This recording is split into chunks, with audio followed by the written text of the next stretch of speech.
How do you make a car that is pretty cool even cooler? Well, you raise the ground clearance, give it a 4x4 drivetrain and the veneer of an SUV.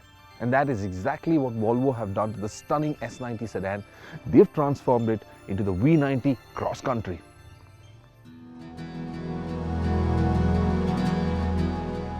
The V90 Cross Country has a similar layout to the XC90, dominated by that large touchscreen in the center and the luxurious bits of chrome and wood that elevate this cabin. There is a generous amount of space for all occupants, but the big draw will undoubtedly be the massive 900 plus litre boot, which can extend to nearly 1500 litres with the seats folded down.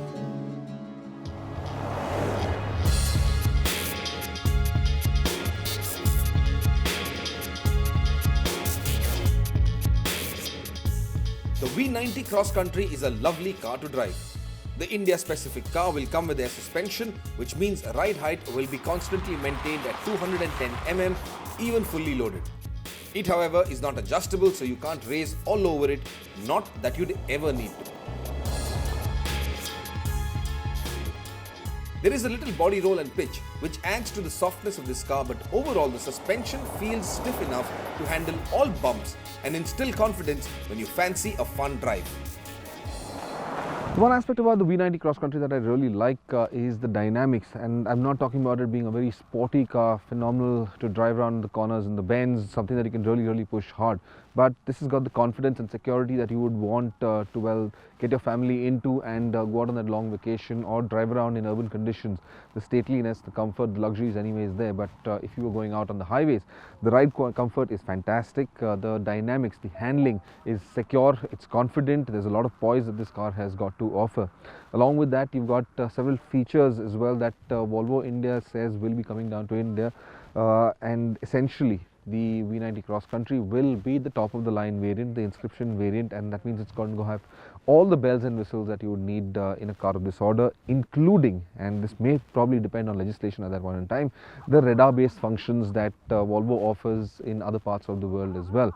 So there's some very interesting features to look forward to, but right now I'm going to go and drive the V90 out on this lake that we are, this frozen lake that we are, and we'll show you what the dynamics are all about. It's a lot of fun, of course, but I'm afraid you're not going to be able to do this back at home. But nonetheless, if you ever choose to come down to Sweden, to hometown of Volvo, and well, indulge yourself in one of those driving experiences, then the V90, well, it can be a lot of fun.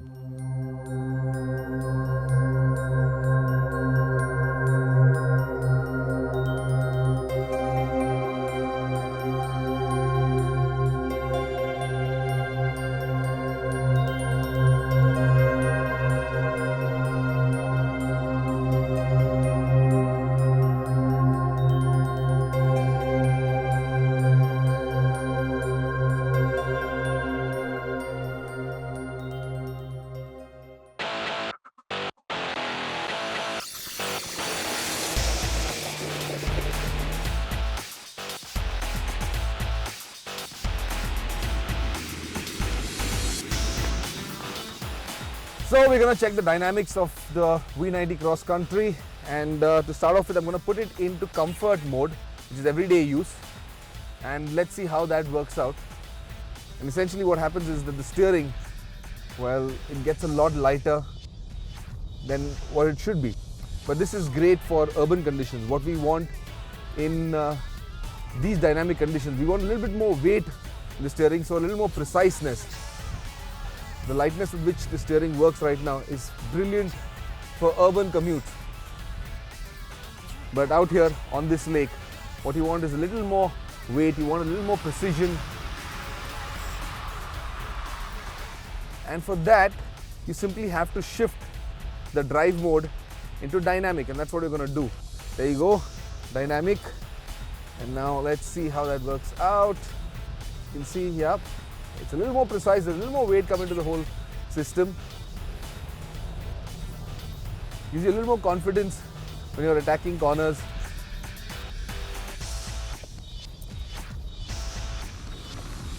Of course, I've switched off the traction control system, and that's why we're sliding around quite a bit.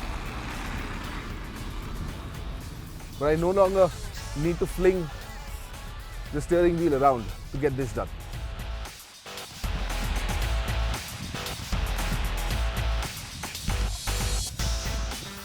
Volvo will be offering the V90 Cross Country in India with the diesel engine option.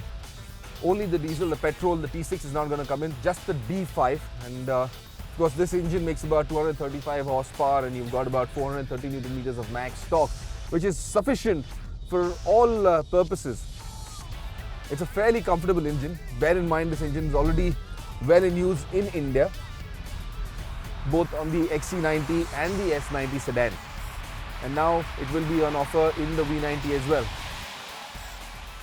The diesel is mated to an automatic transmission, an 8-speed automatic transmission. And the only thing I feel lacking in this car is that it does not have paddle shifters behind the steering wheel. And that to me is a bit of a problem. I would have liked paddle steerings just to give you a little bit more control over what this vehicle is capable of doing.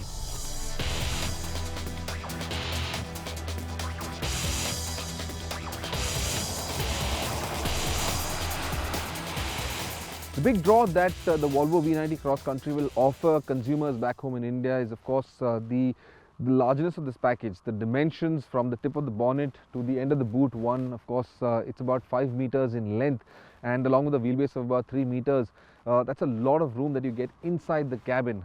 Enough room for all your luxury and comfort conveniences that you would want, along with a huge storage area as well.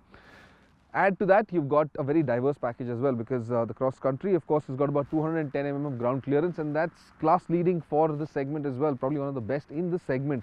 And that means complemented by the all-wheel drive package that the V90 Cross Country has to offer, well, you could take this crossover to places which probably no other crossover would reach or would want to, or rather even attempt to go to. So there you see it, the space management, the practicality, the diversity of this can make it a very attractive package for all those looking for a slightly larger family wagon, for something that would go to the back of beyond. This one's the option to go in for then.